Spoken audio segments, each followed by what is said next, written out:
So I have a Hedge trimmer and the battery was blinking red, meaning something is wrong with it. Usually that means either the battery is broken or the charger, and I didn't know which. So I bought a battery and charger combo, and it's way bigger and beefier than the old charger I had. And it turns out it was the actual charger because my old battery charging fine in this new charger. And there's actually indicators here which will tell you if it's blinking green, that means it's charging. If it's a stable green, meaning the green light isn't blinking, it means it's done. And if it's blinking red in a weird pattern like hold, blink, hold, blink, that means something's wrong with like the temperature, like it's overheating or something. And if it's blinking red, that means something's either wrong with the battery charger or the battery itself. In my case, it was the battery charger. So now I actually have two batteries that will work. And there is this actual feature on the side of it, two USB ports, and I wish it did something different. Right now, when you have the machine or when you have the charger plugged in, these ports are active, and then you can also charge other things via these USB ports. What would be really, really cool is if you could leave this unplugged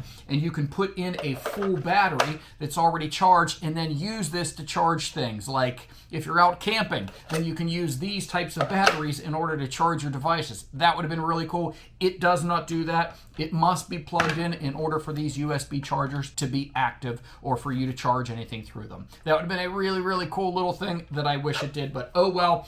It does exactly what I need it to do. It charges my Black & Decker batteries. I can now use my Hedge trimmer. This thing so far works fine for me, and I would definitely recommend it.